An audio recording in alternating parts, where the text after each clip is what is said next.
Hi, and welcome to Wednesday. This first question, these are all questions today, and this first one is about a Ouija board, one of my favorite subjects.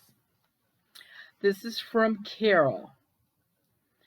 Hi, Marianne. My name is Carol, and I live in Tennessee. When I was a child, my family had lived in many haunted houses. I believe that my mother is a sensitive and may have attracted spirits. When I was around the age of 13, a friend of mine introduced me to the spirit board, which is another name for a Ouija board. I was young and curious and did not know the dangers it could bring. Using the board became almost addictive to me, so much that I started communicating with this entity without using the board. I was able to use automatic writing as a form of a communication.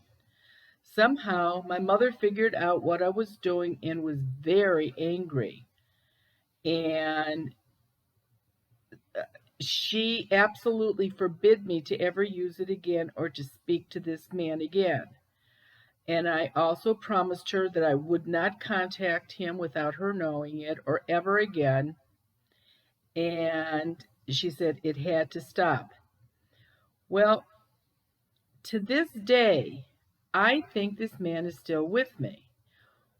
And when I didn't want to talk to him anymore, did I break the connection or was he still hanging around me? Could he have the reason that I am suffering from so many health issues? Never married. I know that I need to be blessed. I know that I need to be blessed, but I always shy away from church for some reason. Any information or insight that you could give me would really help. Carol, you're a perfect example of when a child, 13, 14-year-old child, uses a Ouija board. You have no idea who you were talking to. They lie. They absolutely, if they were liars when they're alive, they're going to be liars when they're dead. And they can, I mean, if you're sitting there with your girlfriend, oh, I hope he's cute. How do you know he's not a 55-year-old pervert that's talking to you? And unfortunately, not so much with guys, but guys don't play the Ouija board as much as teenage girls. But with the girls, you can get somebody, and this is probably a really good example. I bet he's followed you your whole life. He has kept certain people away from you, isolated you. I bet you have some forms of depression. Because he's earthbound, he's the energy drain on you. That's probably why you have some health problems. So, you're 100% correct. And if he is with you when you're trying to go into a church or even thinking about it, he could probably distract you where you wouldn't go. So, my suggestion to you is, and unfortunately, you're in Tennessee, get on one of the Zooms. Let me see what this guy looks like and, see what kind of information we can get from him. Don't go to an ordained church or just go to any church. Find an ordained priest or minister to come in and bless the house. Start smudging. Even somebody that has been with you all these years, if you smudge, it will make him lethargic and you will feel better. If he's been with you all these years, then you are going to have to smudge probably at least 7 or 8, every 7, 8, 9 days at the most. I mean, you don't say how old you are, but apparently this has been years that he's been with you. So do that, get on Zoom, and don't talk to him. Just try that, get on Zoom and see if, and I would definitely get a charm so that he has to stay at least 3.5, 4 feet away from you. This one is from Virginia, and she lives in the Ozarks. And I'm not sure where the Ozarks are. But anyway, My friend at work, Connie, has had several experiences in her home that we believe are ghostly presences. From hearing noises upstairs when no one else is home, to feeling drained and having headaches when she is at home. Her latest experience has us truly thinking there is a spirit present in her home. She was sleeping last night and woke up about 3 o'clock in the morning with a pounding headache. After trying to go back to sleep, she decided to go downstairs to take an Advil. While she was drinking some water, suddenly in the next room, her computer began to print documents that she had been attempting to print 3 days prior for an upcoming assignment, but had been able to do it uh, due to firewalls, whatever. These were documents she had really needed to complete her assignment, and we both found it profound that they began to print just at that moment when she was downstairs. What can we do? Virginia, Connie is the one that needs to get in touch with me. I'm glad you're such a good friend and told me about this, but she is the one that has to call, leave a message, or get on a Zoom. And earthbound spirits can work electronic things very, very easily. Printers, computers, cell phones, TVs, remotes, anything like that, they can really use.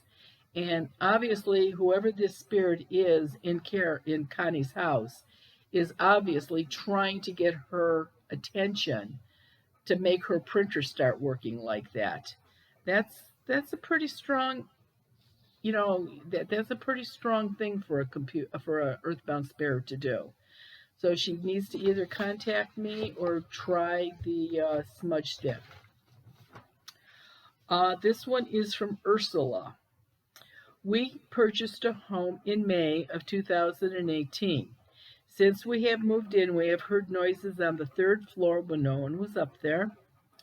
Last weekend, we were working in the basement and no one else was home, and it sounded like people were walking around and talking upstairs. Also, since we have moved in, I have had a heart attack. Both my daughters experience severe headaches and are always tired. My 2-year-old grandson seems to be talking to someone, but no one is there.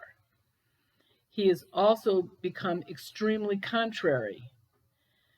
Recently, there has been a lot of anger and fighting over very small things. Can all of this be caused by a spirit in the house? Yes. And the 2-year-old being contrary, he's 2. I think that's called the terrible twos. So I wouldn't really blame all that on a ghost. But it sounds like you do have something in the house, and you are in Cleveland. Give me a call. Let me see what I can pick up over the phone, or get on a Zoom. I can tell you what to do, but just from the letter, I mean, it pretty much sounds like there's obviously something going on there. But you need to call so that we can find out. Whoever the spirit is, did not give you a heart attack. A ghost cannot touch you and give you a disease. They can scratch you, they can pull your hair, they can blow in your ear. When you're taking a shower, they can run their fingers up and down your back, but they cannot give you a disease. However, if you're taking prescriptions for something that is wrong, the prescriptions aren't working as well as they could, and that make your whatever wrong with you worse, but they did not give you whatever it is, like a heart attack. Okay, this is from Jane in Iowa.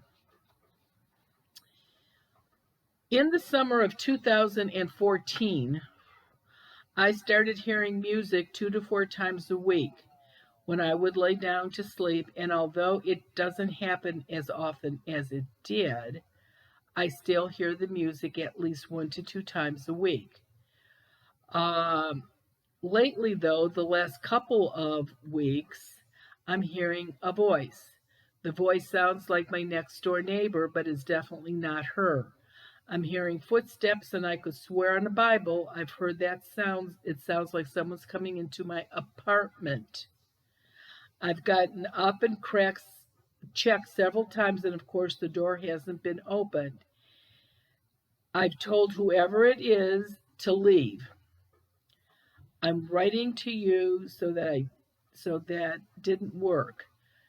Is there someone here? I'm 73. Am I losing my damn mind? Okay, Jane. First of all, stop talking to who's ever there. You're just giving them more energy, and they will never leave if you talk to them. They've got you. They know you know they're there, so they're going to keep on doing it. I'm going to give you a little suggestion here.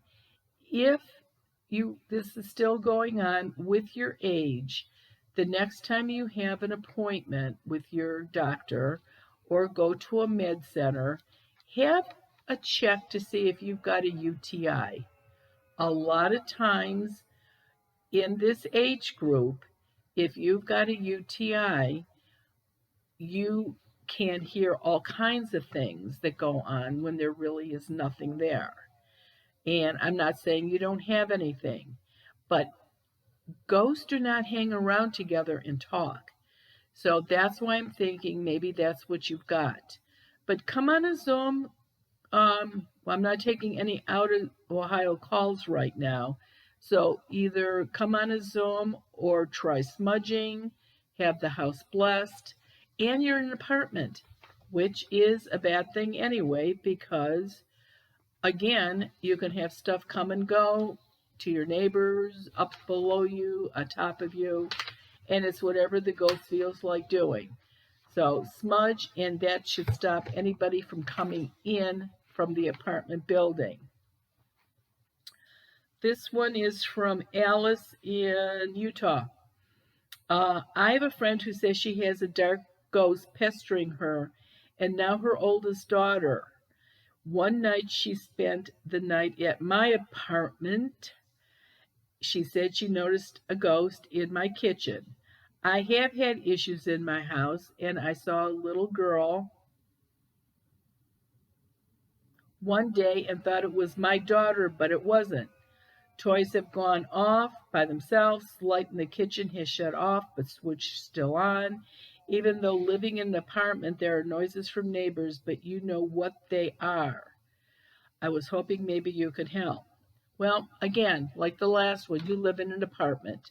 That's an automatic red flag right to start with, because you're going to have earthbound spirits coming in and out of all the units in the apartment building. What caught my eye with your letter is that you saw a little girl and you mentioned a daughter. Kid ghosts like kids, whether they're alive or dead. And just because your daughter sleeps at night or takes a nap, she doesn't need to. And so that's probably when she's playing with your daughter's toys. So again, smudge, have the priest come in, bless the house. You don't want an earthbound spirit around your kids. That is not the best thing to do. Okay, and this will be the last one for today. This is from Dina in Alberta, Canada.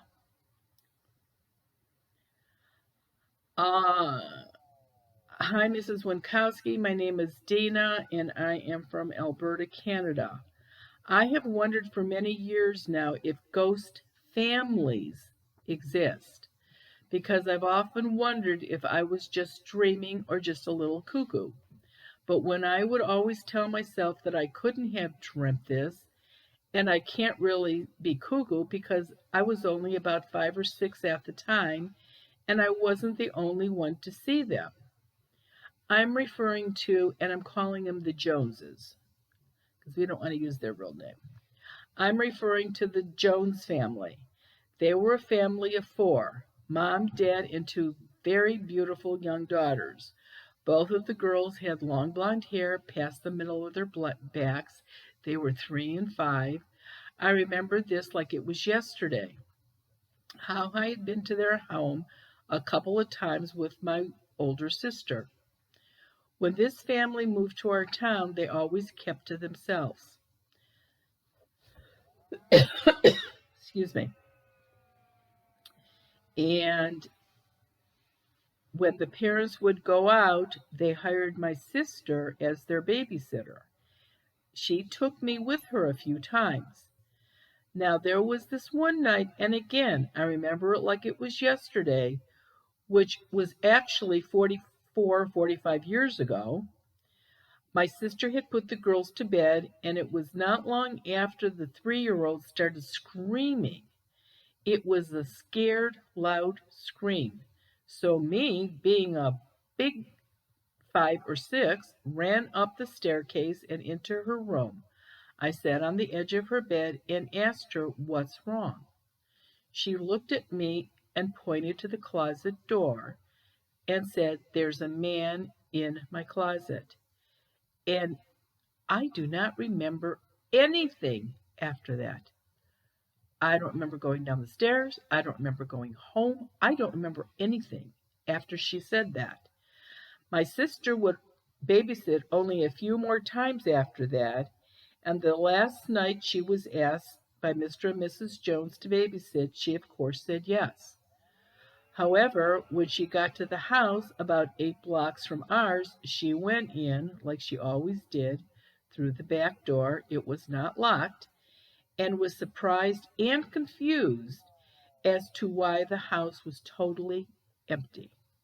Not one piece of furniture, not one picture on the wall, nothing. The house was empty and the Joneses family was gone. We would never see them again. There was nothing ever found or filed in the archives, or elementary school of the 5-year-old ever being registered in kindergarten. The Joneses lived in Alberta one day, and it is like the next day they had vanished. I saw the young sisters as plain as day. They were real to me. However, I never saw the parents. So, to finish this up, my question is, do ghost families exist? You know, this is a really good letter, Dina. I have told everybody before that adult earthbound spirits do not hang around with one another. They do not sit around and play pinochle at night. They usually stay in different parts of the house because somehow it affects their energy. Now, is always an exception, and that's children. Children like children, whether they're alive or dead. And here you have 2 little girls, 3 and 5. And maybe when they were alive, they were sisters. But my guess is that this was an earthbound situation. Now, I think, and I don't understand why you never saw any adults there or the parents. And I would be curious to know if your older sister, she had to see the adults because somebody had to pay her for her babysitting. So I'm just curious, and I I have learned never say never, because as soon as you do, something's going to bite you and it's going to come back, and it's true. Maybe this actually was a family. I don't know. This is something very similar that happens in England with castles, where it's a group of adults that do the haunting in those old castles. Maybe this is something that's happening in Canada. I don't know. But anyway, it was really interesting to hear this. I wish I could give you a better answer, but I think you got one over on me. Thanks so much. And next week, it's going to be a little bit different. Next week, the YouTube is going to be about summer ghosts. Ghosts that do all kinds of weird, damaging things in the summer. Have a great week and see you next time.